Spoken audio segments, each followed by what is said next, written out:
voltamos aqui com a nossa transmissão com o senador Cristóvão Buarque, está fazendo essa gentileza de estar aqui presente nesse momento, junto com a galera do Agnello.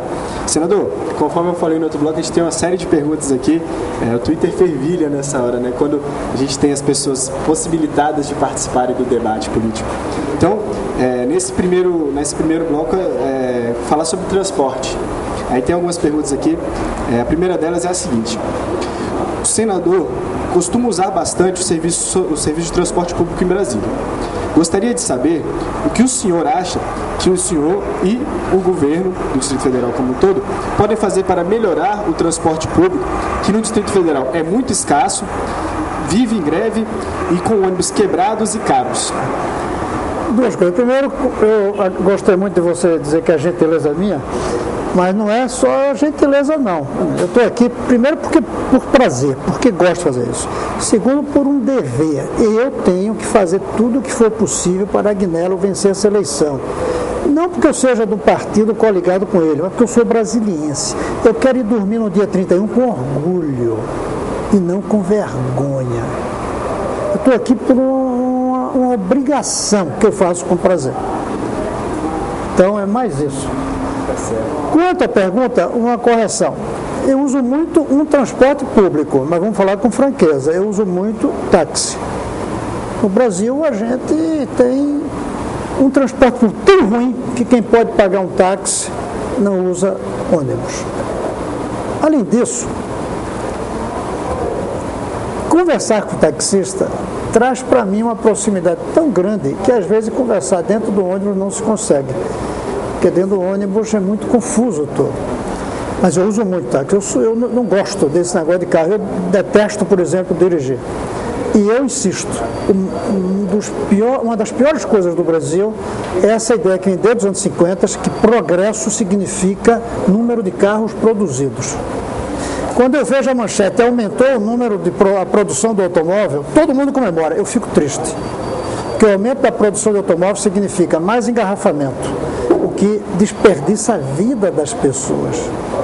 Significa mais endividamento, porque para comprar um carro, todos nós quase, eu pelo menos, endivido. Não consigo pagar à vista. Significa mais poluição, porque quase todos os automóveis ainda são movidos a petróleo. Ou significa redução na produção de alimentos, porque para produzir mais álcool, se deixa de produzir comida. O que eu gostaria de ver é, aumentou a produção de ônibus, aí sim. Ou mesmo aumentou a produção de carros caracterizados para serem táxi, que aí cria uma racionalidade. Olha, gente, todo meio de transporte que fica parado, estacionado, não é inteligente. Se fica parado, não é inteligente. Trem não fica parado, ônibus não fica parado, táxi não fica parado, navio não fica parado. Por quê? Porque desce e sobe, não fica estacionado. É uma irracionalidade. Os milhões e milhões de carros que estão nesse minuto parados em algum estacionamento no Brasil.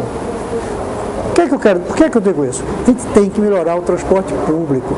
Enquanto não melhorar o transporte público, táxi mais barato, metrô e ônibus, a gente não vai ter jeito. E não é difícil melhorar. Basta você ter vias expressas para ônibus, mas não uma como querem fazer agora, todas as avenidas terem uma via expressa para ônibus. Basta fazer com que seja mais confortável o ônibus do que o carro. Isso não é difícil, porque carro estressa. As pessoas acham que é confortável. Estar em engarrafamento não é confortável, mesmo que ali dentro você tenha sistema de som.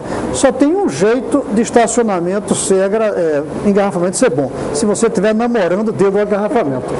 Fora para namorando no engarrafamento, que eu não recomendo, porque você não sabe quanto tempo fica no engarrafamento. Engarrafamento é uma coisa que destrói a sua vida. Os minutos vão indo embora. Tem que melhorar o sistema de transporte público. E a saída é vias expressas para ônibus, mais metrô e forma de fazer o táxi mais barato, para uma parcela que não quer tomar o ônibus Mas hoje não tem como tomar o táxi, a gente tem que fazer com que possa tomar táxi. Sem falar que não tem nenhum trabalhador hoje que trabalhe mais do que um motorista de táxi. Tem alguns que não vão em casa durante uma semana. Eu tenho um amigo, aliás, militante do PT, chamado Argemiro, que há 10 ou 12 anos mora no táxi. Vou repetir, ele mora no táxi. As roupas dele, os livros dele, porque ele é muito, estão na mala. Ele usa os serviços ou das paradas de táxi ou da rodoviária. Aliás, quando a roda ferroviária foi desativada e fui lá para essa nova rodoviária, o meu amigo Argemiro está na pior. Porque os táxis ficam muito longe, porque não tem como comer, porque aquela rodoviária nova só tem servindo comida essas lojas de aeroportos caríssimos. O pão de queijo, onde esse foi lá, é R$ 2,50. Não tem mais aquelas lanchonetes que a gente costuma tanto ter. Tem que melhorar o transporte público, não tem outra saída. Não vai ter como manter o transporte na base de mais viaduto e estradas mais largas. Acabou isso, esgotou, não tem mais como fazer isso. É o transporte público que tem que melhorar. Verdade, senador, o senhor tem razão. A gente seguindo então, senador, agora a gente vai para um outro tema que a gente vê na frente das campanhas, ele está lá quase como carro-chefe, né? Porque acho que é a realidade sendo refletida, né? É a questão da saúde. O Distrito Federal, o Brasil todo, né, está caminhando em alguns avanços e o Distrito Federal ainda tropeça na saúde dos seus cidadãos. Aí a gente tem aqui a pergunta que, inclusive, até do espectador que diz assim: hoje saiu no DFTV um menino de 2 anos que morreu de meningite por falta de UTI no HRP. E o pior de tudo é saber que não é uma vez ou outra que isso acontece, e outras coisas acontecem. É com frequência enorme. O que o senhor e o futuro governador do Distrito Federal podem fazer para melhorar esse triste quadro que ainda ocorre em Brasília? Primeiro, uma reflexão. Essa criança que morreu de meningite por falta de alimento é um exemplo de vida abortada. Ele foi abortado. Ele foi abortado 2 anos depois de ter nascido. E eu não vejo uma pessoa dessas que são contra o aborto se manifestando contra isso. Eu sou contra o aborto antes de nascer e depois de nascer. Eu gostaria de ver vocês que são contra o aborto antes do nascimento se mobilizando, chorando, indignados contra a morte dessa criança. Eu não vi um vídeo mostrando esse aborto que aconteceu aqui, porque ele não morreu por uma determinação da natureza, porque já há técnicas capazes de curar, e a gente deixou que morresse. Nós permitimos o aborto dessa criança que já tinha nascido. Como resolver isso? Nós já provamos como resolver isso. Quando eu fui governador aqui, não tinha esse caso da saúde pública. Eu fui operado, quando era governador, no hospital de base. E não pedi privilégios. Por que era possível isso? Primeiro, porque tinha um sistema de saúde em casa, que as pessoas não precisavam sair de casa ou andar muito para ser atendidos. Com isso, além de elevar a saúde, você esvazia os hospitais. Porque hoje as pessoas vão ao hospital porque tem uma dor de barriga, porque não tem ninguém que cuide. Segundo, você melhorar os hospitais, e nós fizemos isso. Agora, terceiro, e não em ordem, porque é o mais importante, é água, saneamento, coleta de lixo e educação. Educação, água, coleta de lixo e saneamento. Hospitais bem equipados e saúde em casa resolve o problema da saúde. E não custa tanto dinheiro, gente. Sabe o que custa dinheiro mesmo? Você tem que atender quem ficou doente indo para o hospital. Se você cuidar dela antes, não custa tanto dinheiro. Por isso eu sou favorável, eu já sugeri ao Agnello. Eu vi que um candidato do Rio de Janeiro tinha proposto isso, não é ideia minha.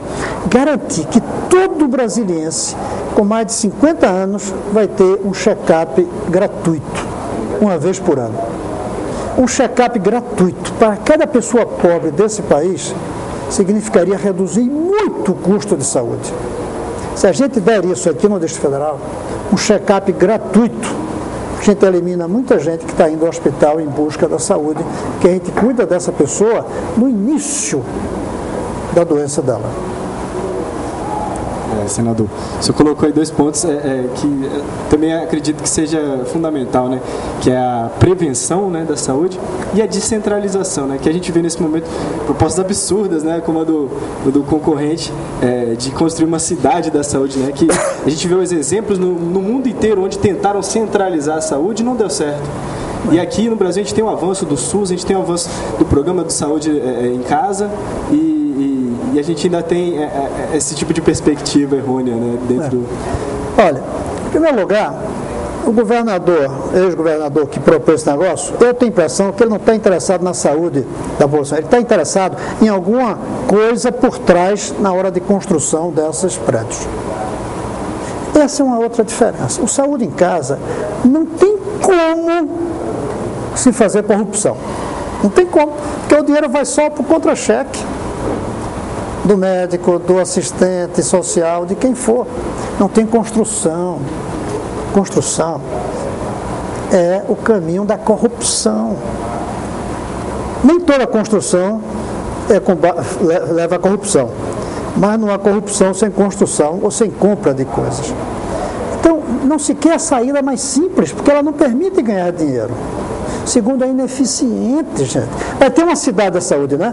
E quem mora longe dessa cidade de saúde? Vai andando doente? Vai andando. A gente não tem que ter cidade da saúde, a gente tem que ter uma cidade com saúde. E a cidade com saúde é levar saúde nas casas e não levar as pessoas a um lugar. É uma concepção completamente equivocada do ponto de vista da saúde, a não ser que o interesse não seja a saúde do povo, seja outras coisas que não é nem bom falar, porque é capaz de pedirem direito de resposta aqui no nosso site. Verdade, senador. Senador, com isso a gente chega aqui ao final do nosso segundo bloco. Só relembrar a galera que quem está acompanhando pelo Twitter pode acompanhar também o streaming direto no nosso site, galeradoagnello.com.br, e continue mandando perguntas para o nosso Twitter/Galera do Agnello, ou quem já está no Twitter, @Galera do Agnello. E daqui a pouquinho a gente volta, senador, com mais perguntas aí dos twitteiros. Vamos lá.